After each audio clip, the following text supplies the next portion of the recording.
Hey, Pam. Hi, Robin. Well, today we were supposed to talk about forgiveness, but I wasn't having it. So we're going to talk about perspective.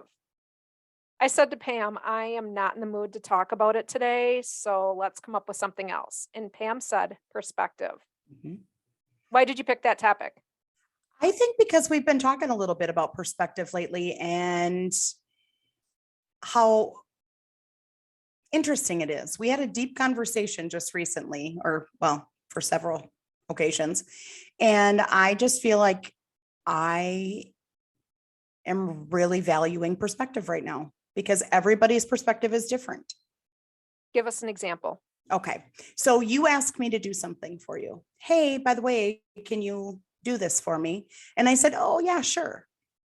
Well, I get it done, but you don't feel that it's not but you don't feel that it's in a timely fashion. You wanted it done immediately. And I said, I got it done.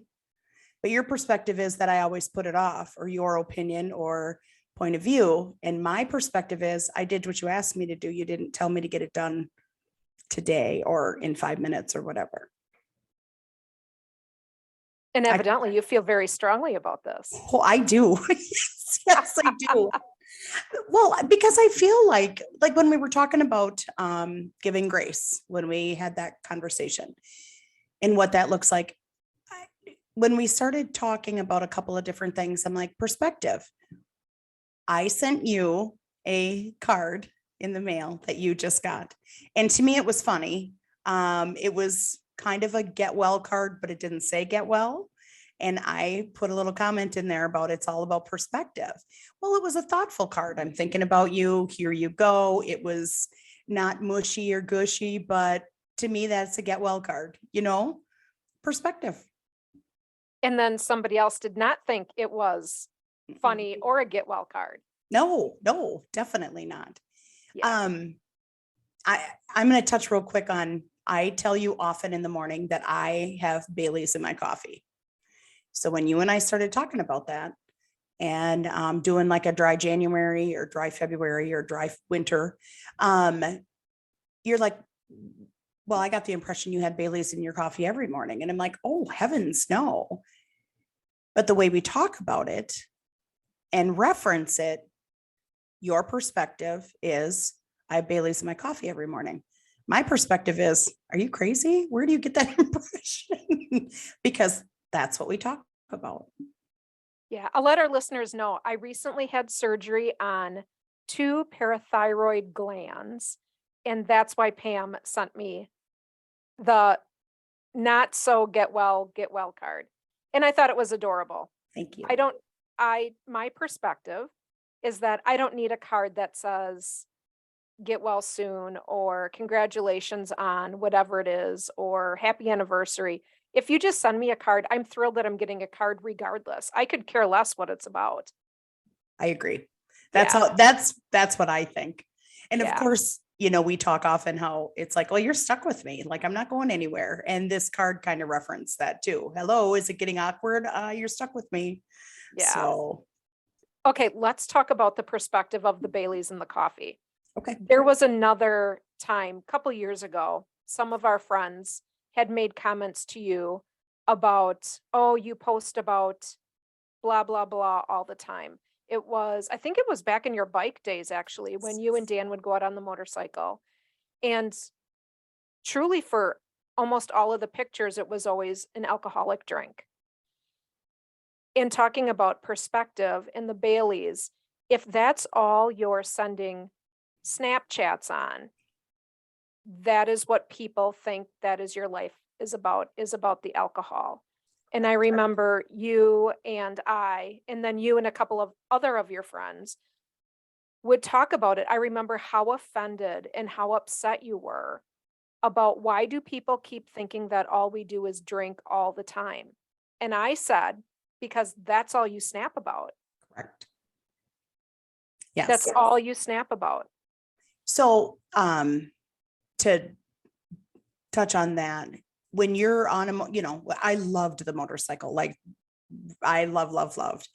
And when we'd get on the motorcycle, it's like, well, where do you go? You don't go to Perkins Family Restaurant, you don't go to Caribou Coffee, you go to the local watering hole. And that's where the other, I'm going to call them bikers, but the other people on their motorcycles go, and that's where you meet your friends, and that's what you do. And I remember that part of that conversation in the beginning was, well, how do you feel comfortable being on a motorcycle with Daniel when, you're at the bar all the time? That's right. That was the other part of it. Yes. Yes.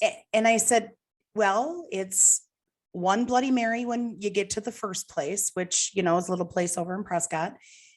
And then it's Diet Coke or water the whole rest of the time until we get 8 miles from home. And then it's one more. Very rarely would there be more than 2 or 3 drinks on an all-day bike trip. Rarely for him. So I understand why the perspective is that, but for me at the time, it was like, but that's what people do. Like, that's when you go on a motorcycle, that's what you do. That's where you go. I remember the conversations too around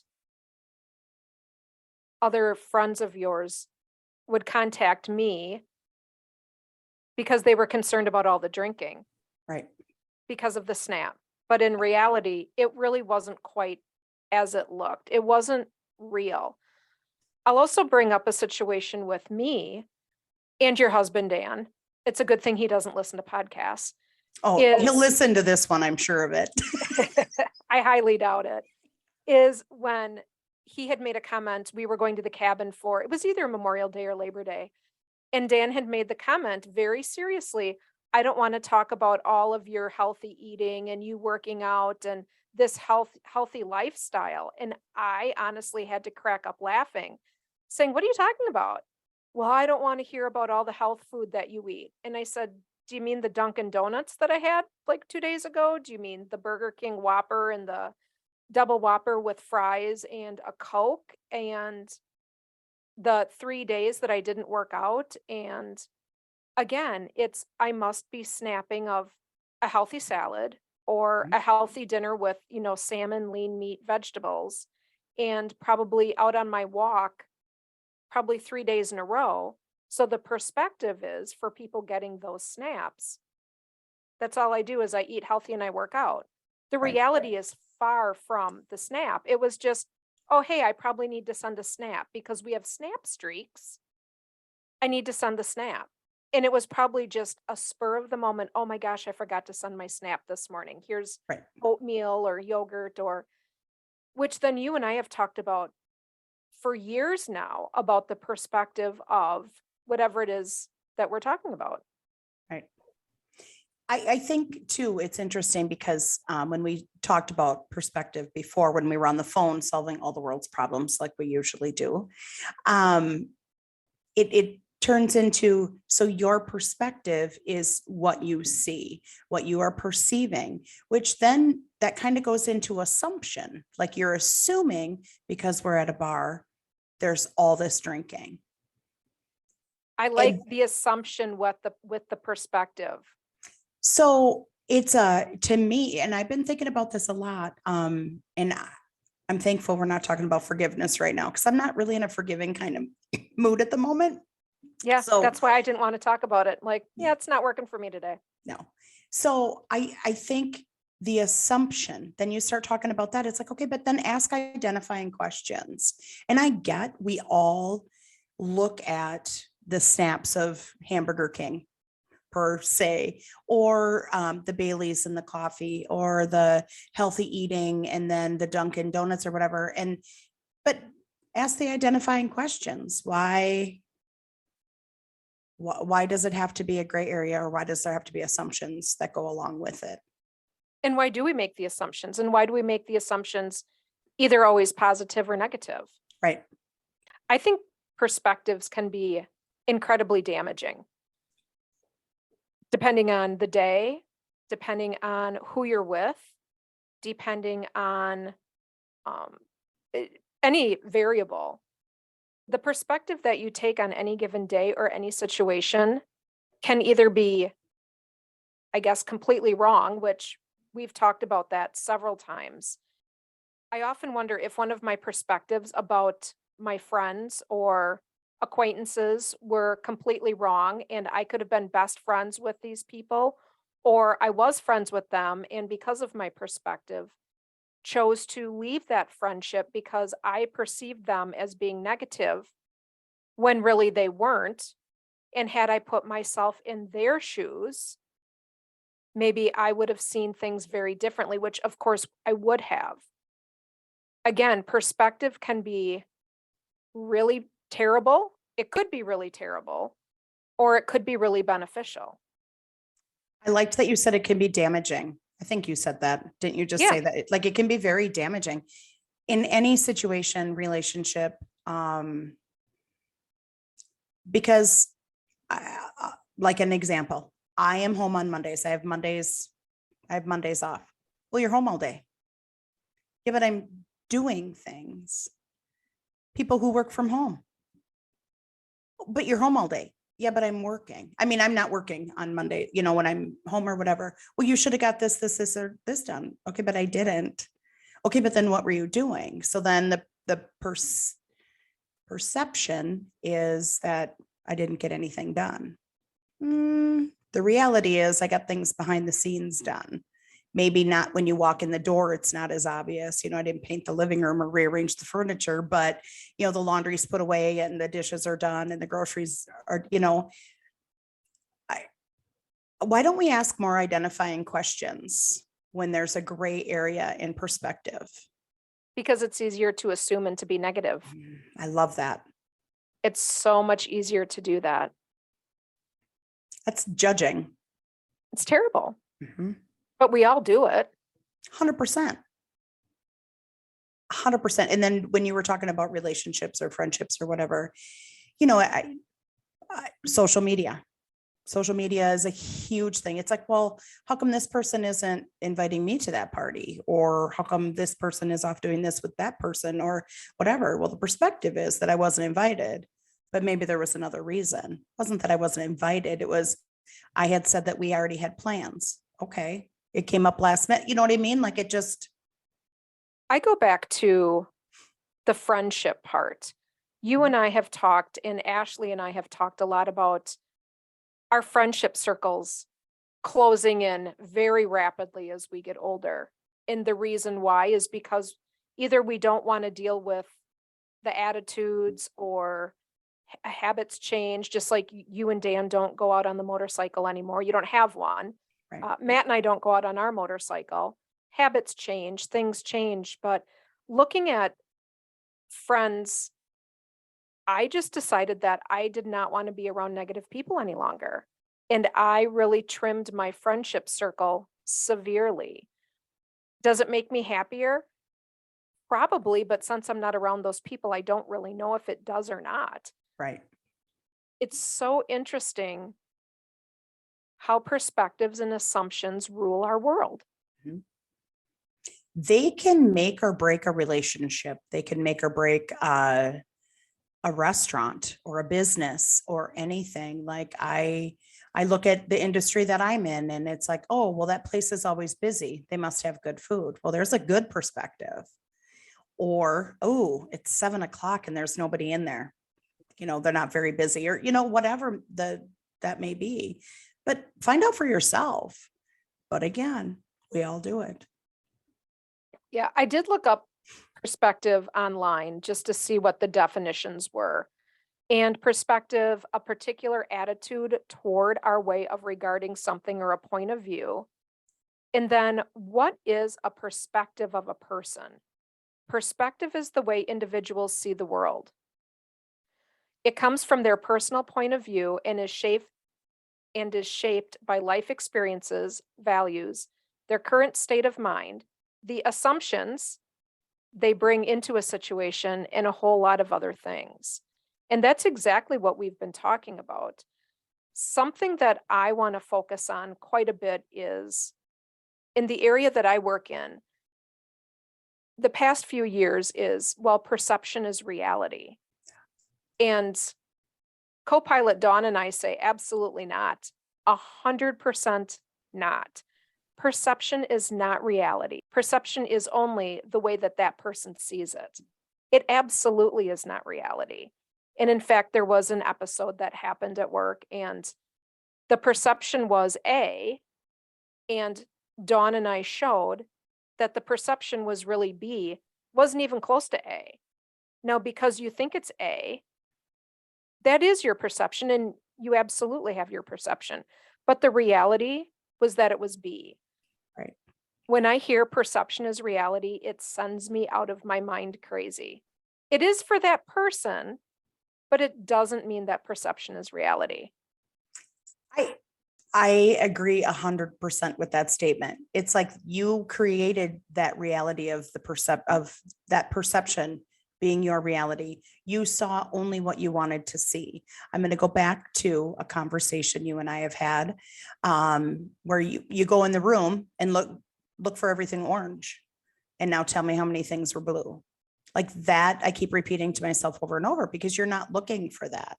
Mhm. So your perception is you put Bailey's in your coffee every morning, but the reality is it's 3 mornings a week versus 7, I mean, but that's what we talk about. That's the impression I'm giving you. That's the assumption. There's no gray area.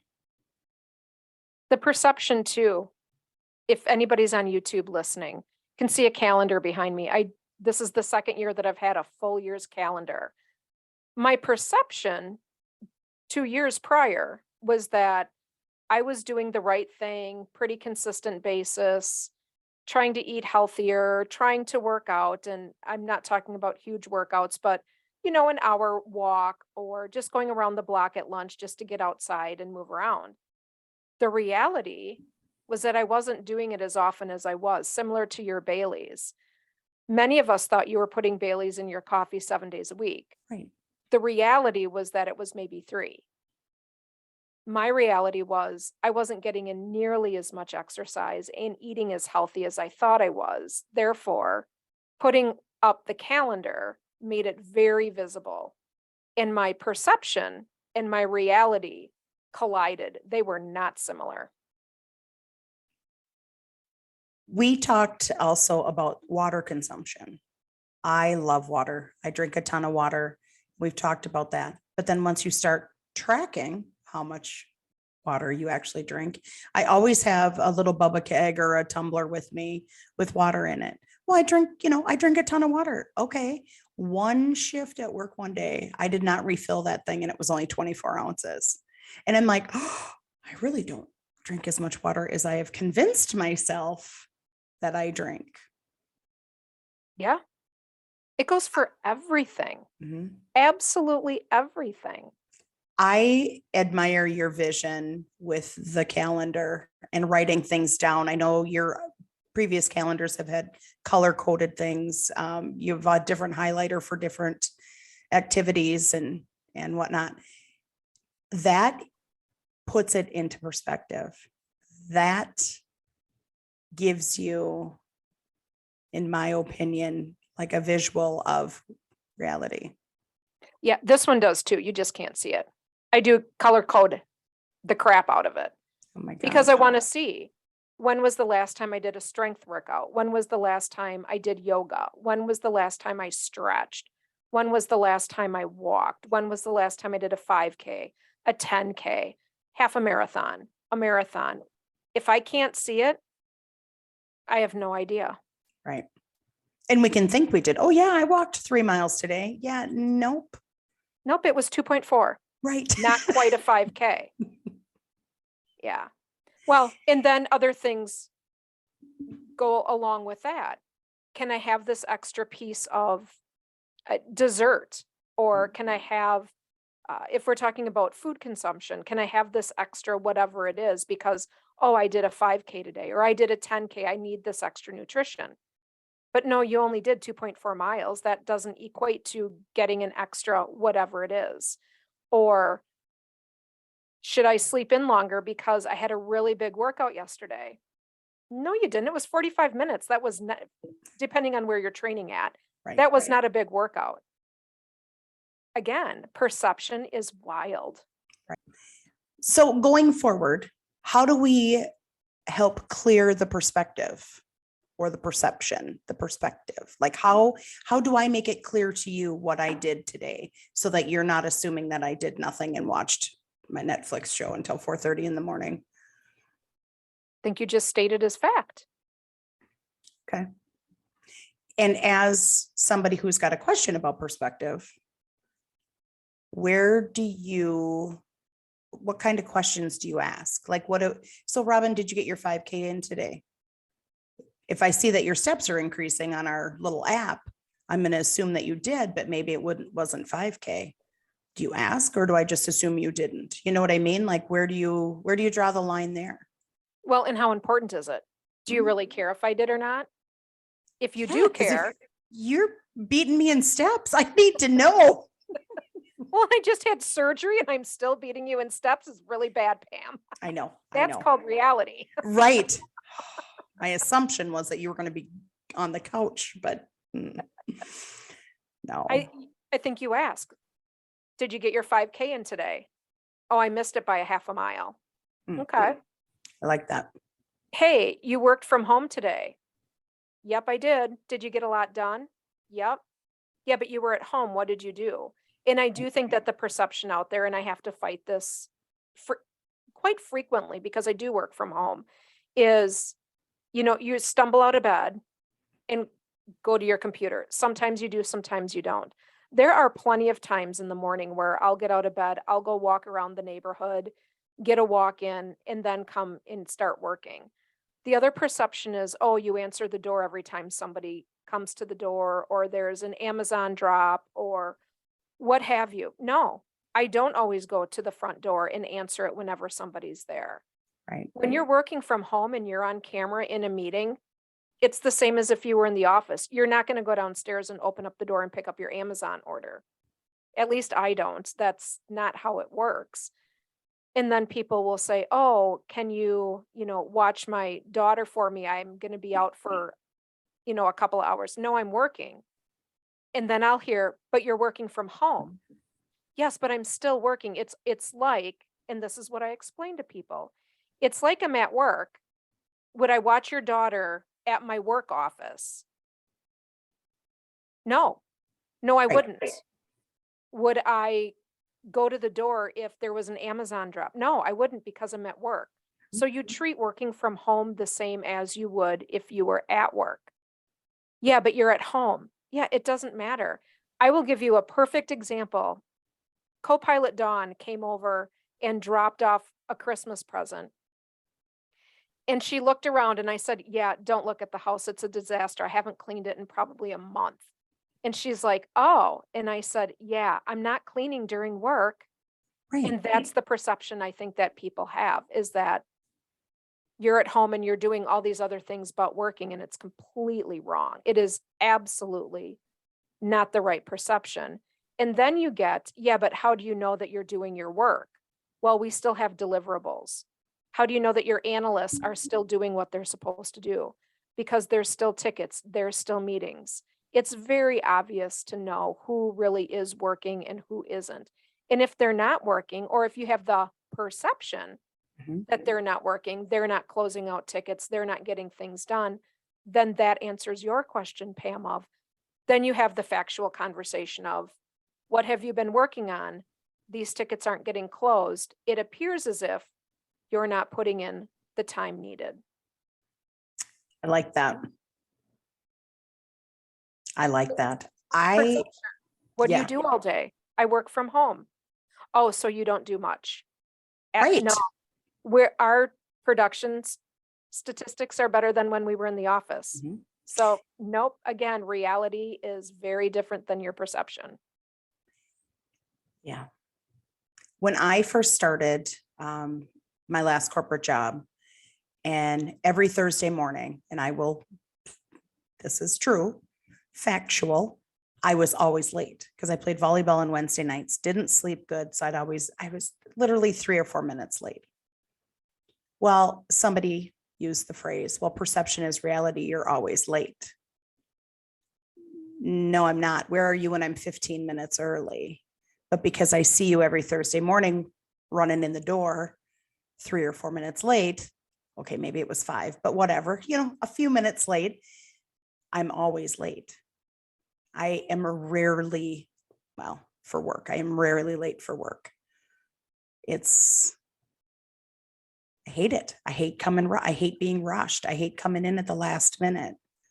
But because I was late every Thursday, well, you're always late. I'm not always late. I'm late every Thursday. I was going to say, if they would have clarified you're late every Thursday, you would have probably agreed with them. Correct. Yes. Yeah. I know the word always is a trigger word for you. It is very triggering. Yes. Always and never make every statement false, because nothing is 100%. Well, you're always drinking Baileys. No, I'm not. And I'll tell you, I haven't had Baileys since December 31st, but Awesome. But yeah, I mean, I really believe that in what we talk about and what we focus on, if we're always talking about eating healthy and snapping a picture of a donut, then the perspective is, how are you eating healthy? And then it brings the assumption, who's to say I even ate the donut? Maybe I got the donut for the neighbor. Maybe I got, the neighbor kids, or maybe I got the donut for my husband. Who's to say? And I think about that when I'm at the grocery store, because I'll have fruits and vegetables, and then I'll have some junky food for Matt. And then I think, wow, people at the grocery store are probably thinking, well, this girl doesn't know one side or the other. Here's really healthy and here's really crappy. It's all about balance, Robin. It is all about balance. But it does make you think that's the perception of it. Or somebody who's always crabby. The perception is they're always crabby. Maybe it's the time of day that you see them that they're crabby. Or maybe that it's, after a meeting or after a long day's work. Maybe they weren't crabby at 10 o'clock in the morning, but by 4 o'clock, crabby. Your perception is, because you only see them at 4 o'clock, is that they're crabby. Right. So I had a conversation with another friend, mutual friend of ours, who, when we were talking about perception, and she goes, I feel like every time I ask my husband to do something for me, it takes him a while to do it. And it is something that I live with as well. When Daniel asks me to do something, here, throw this in the mail. Okay. Yeah. Well, by the time I find the stamps and get it in the mail and whatever, it might be 2 days. But had the conversation gone differently, and had the conversation gone differently and the information been more like, hey, can you get this in the mail today? That would have been different. But the perception is, you didn't do this when I asked you to do it, which is something that I talked to our other friend about. And she's like, I just feel like he never does it when I ask him to do it or whatever. I'm like, but did you tell him it was that important and needed to be done right away? Again, the clarifying question. Right. Or the clarifying comment to the person that you're talking to. Yes. Please have this done by such and such a time. Yeah. Or is there a deadline? With me being out for surgical leave, there were some things going on, and I had to ask, or I had to say, I'm not going to be back until February 20th. Can it wait until the week of February 20th or the following week? Because by the time I get back and I'm going through everything I need to go through, I'm still not going to have it to you by the 20th. It's going to be later in the week or the following week. Those are the things that really need to be clarified. When do you need this by? Is it urgent? You are very good at asking those kind of questions. I am very bad at that. I'm like, okay, yeah, I can do that. I mean, I'll get to it, but I don't know it's a priority. So I'll get to it when I get to it. It doesn't mean I don't value you as a person or the task at hand. It just means I'll get to it when I get to it. I have a few other things I'd like to get done first. But that's where the communication comes in. Mm-hmm. The person doesn't tell you when they want it done by. You don't ask when they want it done by. So then that original person does think, well, you don't value them or what they've asked you to do because you didn't do it when their expectation. Right, and then that's a whole nother assumption, expectation, assumption, whatever. Then that's not done. And then it just causes a rift when it should have never caused a rift to begin with. Correct.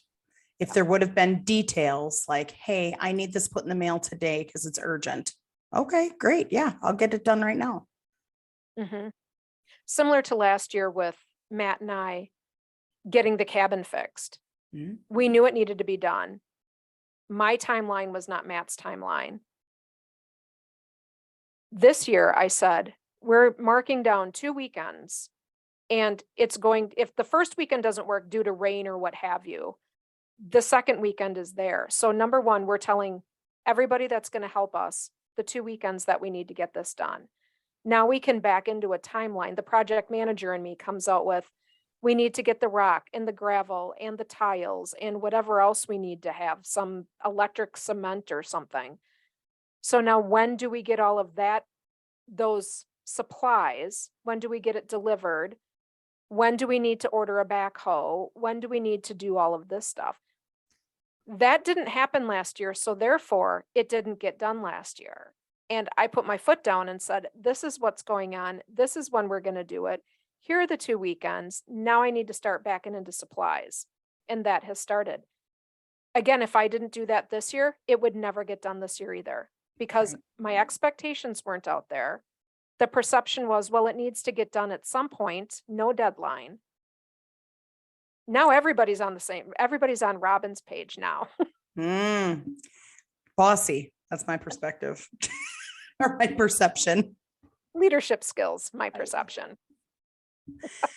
But it's true, because if you don't, in this situation, if you don't make that a priority, and then this is the date we're going to do it, and then go back from that, you're going to be in August going, yeah, there's no supplies, nobody's available, everybody's busy.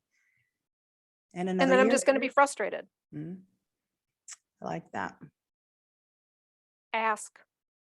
Or come back and say, I'm really sorry. I didn't ask you when this needed to be done. You didn't tell me when it needed to be done. So therefore it was on my timeline. It had nothing to do with me not respecting your request. Right. It just was on a different timeline. Right. Personal life, work life, any friendship life, all the way around. It boils down to communication again. So something that you and I have talked about recently as well is having time with your friends, your girlfriends, your husband, time by yourself, things like that. People's perspective is that Daniel and I spend a lot of time together. 24/7. Yes. Yes. 24/7. Yes. We are together, but the time we spend together may not necessarily be quality time. So the perspective is we're together. Like when we go out, if we go out with other couples, I'm guaranteeing he's across the table from me. He's talking to this person and that person, and, and I'm talking to somebody else. So we're together. Yes, we're spending time together, but it's not time together. And my perspective is that is not time together. Time together to me is phone set down. I would love to cook dinner. He can do the dishes. Things like that. That is what I enjoy. So yes, we are together often, but the time together isn't necessarily time together. But the perspective is you guys do everything together. Yes, my perspective is you guys do everything tied, like surgically attached at the hip is what I would say. We are not. Interestingly enough, you and Dan think that Matt and I don't spend any time together. Mm-hmm. Your perspective is that we are never together. Maybe not never, but right. Pretty close to never together. And then rarely. I have to laugh because I think, oh my gosh, Matt and I spend quite a bit of time together. And that time together is actually quality time together. Where do you get your perspective that Matt and I don't spend time together, as opposed to why do I think and Matt thinks you and Dan spend your entire time surgically attached at the hip together? It's perspective.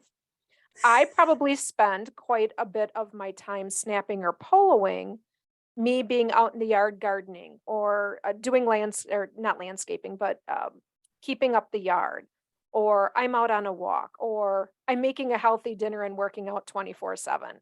Right. The reality is I just probably need to snap, or I'm just saying, hey, I'm thinking of you, has nothing to do with anything other than that. And then same with you and Dan are snapping. You just happen to be together. Doesn't necessarily mean that you're constantly together. Right. I would Exactly. challenge our listeners to say friends or couples that you think are either health fanatics, workout fanatics, work fanatics, readers, whatever your perception of that person is or that couple is, either they're together like Dan and Pam or not together like Matt and I. And what would make you change that perception of other people? And why do you have the perception that you have of each person in your life that's important to you? Can we touch on the book thing? Because I feel like you read constantly. I do. So when you brought up the book thing, I was like, I do feel like you read a lot of books. And can you tell me why you think that? So you're listening to Prince Harry right now, or I don't know if you've finished that yet. Almost done. You have your Wednesday night book club, murder mystery or mystery book club. Yep. I just feel like oftentimes, and this is going to go back to, Dunkin' Donuts or a salad, it's what you snap or what you send or what we talk about in our polos. I've been listening to the same stinking Audible book for 3 weeks, I think. I cannot get it finished. Today, I am finishing that stinking book. I have to laugh. I feel like I don't get to read it all. So yes, so here's perception again. Now, when I have been snapping in the morning, I snapped a couple book covers recently of what I was reading. Number one, because of our snap streaks. So it hit me, oh my gosh, I haven't sent out my snap. Or one of our friends will snap and I'll say, oh, that's a great reminder, I need to snap. I'm just sitting there, ironically, with a book. But do I read all the time? No. I listen to podcasts and or an Audible book probably 3 nights a week when I'm making dinner, doing the dishes, so that I would say yes. But reading a literal book is almost never. And I probably snap it because I feel like I'm not reading or I haven't read in a long time. So therefore, I'm snapping it because I'm excited that I finally get to read. Your perception is that I read all the time because I snap books. Well, it's completely opposite. I assume that when you snap me one book one day and 2 days later, it's a different book cover, that you finished the book you snapped me previously. Like, oh, maybe. That would be my assumption. And I'm like, yeah, how on earth? But again, that goes with priority, which is a completely different, like how you prioritize what you do on your downtime, whatever. But again, I'm like, holy cow, she is blowing through these books. I better get on Goodreads and see how many she's finished. Well, that's the same concept though. If you think about it as your Baileys, you're probably excited that you're putting Baileys in your coffee because it's something that you've looked forward to. So 3 days in a row of Baileys equates to the perception that you put Baileys in your coffee every day. 3 days of me snapping a book cover or me reading out in the solarium because I'm so excited I finally get 15 minutes. It's the same concept. I'm excited, so I'm sending it. But the reality is that it's probably a pretty rare occasion. So on the perspective, is it perspective or perception? Yeah, maybe you can interchange them. Okay. So let's go with perception, obviously. Okay. So you are a married woman with a career, a podcast. You do other things on the side. You read a ton of books, obviously. You have no children. Okay. You have all the time in the world because you don't have children. I'm sure you've heard that before. Absolutely. I married. We have between the two of us, 3 grown boys. Oh, you must have been so busy as a mom. I have the same amount of hours and time in a day that you do. But how you use that time, obviously, is your choice. But a perception from one person to the next in that instance is like, oh, you have so much time. Yeah, but so do I. Mhm. Just because you have kids doesn't mean that something else in my life doesn't take up the same amount of time. Exactly. And then we're going to go back to Jeremy Newsome. You have all the time in the world.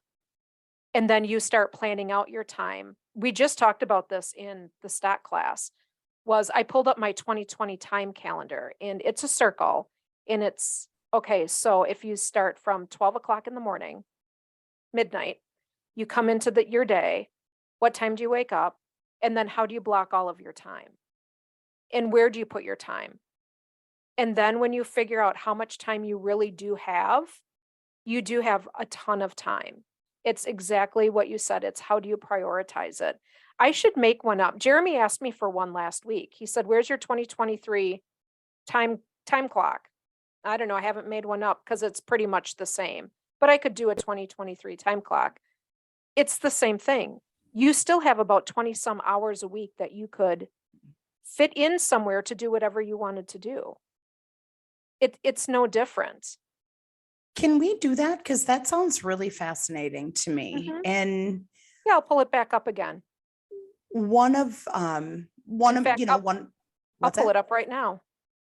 One of my goals, or one of my intentions for 2023 was to move my body more, whether it be strength. I can't do yoga, man. I can't get down in a down dog or a upward cat cow or whatever the heck it's called. But I think about that. I'm like, okay, so even over the weekend, Friday morning, I got up, went out, did the treadmill. Saturday morning, got up, went and did the treadmill. Yesterday, did not get up and do the treadmill.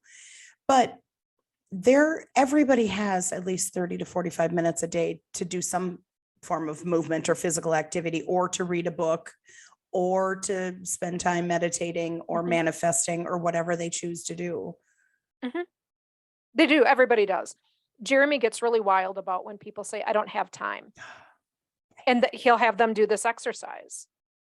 And then people will say, "Oh, yeah, what is your priority? Is your priority skimming through Facebook and Instagram for an Mhm. hour a day?" Maybe some days it is. Maybe that is truly your relaxation mode. But in general, probably not. Could you take 15 minutes of Facebook, 15 minutes of Instagram, and then use that 30 minutes to go outside and do anything? Mhm. Read to your children, um, have them help you cook dinner or breakfast or lunch or, whatever the situation is. Of course you could. Of course you can. And it doesn't have to be in huge increments either. I'm currently editing Jeremy's newest book, and he does break down time into blocks. And this concept is very interesting. I won't say anything about it, but the block concept of time is crazy interesting. Once Jeremy releases that book, we'll have a podcast about it. But again, it's time is what you make of it. I'm still trying to find it. Here it is. I just found it. Well, I think, yeah, time is what you make of it. But it's even when people talk about, oh, I haven't heard from you for a while. Well, I've been busy. Have you? No, you haven't. Mm-mm. Not really. So Okay. perception is I wasn't a priority for you to call. So Yeah. therefore, And that really is it. Mm. 5 o'clock alarm, 5:30 check phone for messages, social media. So I put time in here. This is from 2020. So the beginning before COVID, not that it matters because we're out of COVID. Well, supposedly. 5:45, prepare for work, pack lunch, drive. So I was still going into the office 2 days a week. 7 a.m. prep for day, meditate, gratitude, put down ideas. 8 o'clock start work, noon lunch break, read, gratitude. 4 p.m. the afternoon trading room with Jeremy. 5 o'clock the gym, at least 30 minutes of activity. 6 o'clock dinner. 7 to 9 relax with Matt. 9 o'clock bed, 9:30 sleep. Hmm. And then it breaks it down to 40 hours of work. And of course, these are all averages. These are not strict. 56 hours of sleep, because I do need to get at least 8 hours of sleep in general.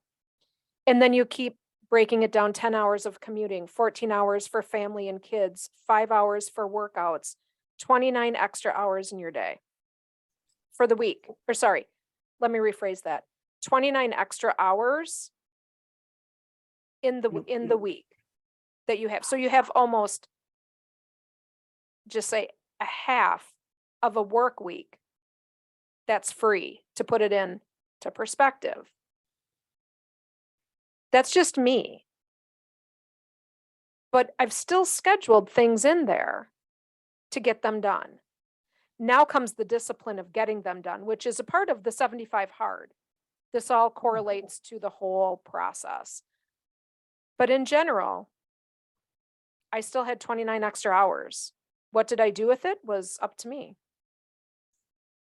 I really would like to dig into that a little bit more, because I know when you and I would get up in the morning, 6:15, we both would grumble about it, but we would get our workout done, and it would be 35 to 45 minutes. And by 7 o'clock, you're done. You know, you're done. You got your workout in. While getting up at 6:15 was 7 o'clock wouldn't be terrible to be able to do that. But I feel like sometimes I get up and I'm motivated, and sometimes I get up and I'm not. And then I don't get it done. And then at 4 o'clock, I'm like, oh, I should just, work out quick, or, do something. But my perspective would be, when I got up and got it done right away, it was great. It was one less thing to have to worry about. But when I put it off and when I don't make it a priority, but when I put it off and don't do it until later, then it might get pushed to the wayside and not be such a priority. But you made that choice. Right. That was your choice. Okay, I did look up the difference between perspective versus perception, because we talked about that. And I went, they're about the same. They're not. Perception is what you interpret, which is what we've been talking about. Interpreting Pam drinks Bailey's every day. Interpreting Robin reads constantly. Yes. It is your understanding of a given situation, person, or object. It's the meaning you assign to any given stimulus. Perspective is your point of view. Oh. So I perceive the world in a certain way. Perspective is how I view others. So Okay. my perspective a couple of years ago was that you and Dan, when you were on the motorcycle, all you guys did was stop at bars and drink. So you really were never on the motorcycle. And that's how I interpreted it. Okay. Doesn't mean it's right or wrong. It's Right. just the interpretation and then my view of what it is. Okay. So can you copy and paste those and email those to me? Yeah. I'm going to say it one more time. Okay. Perception is what you interpret. You're interpreting it. It's your understanding of a given situation. Pam feels that Robin reads all the time. That's your understanding of the snap that I send. Your perspective is your point of view. Okay. I apologize, because I've kind of been interchanging those throughout. I have too, because I Okay. did think they were about the same, but they're not. Okay. But that's interesting. So perception is how you interpret. Yes. Perception is how you view it.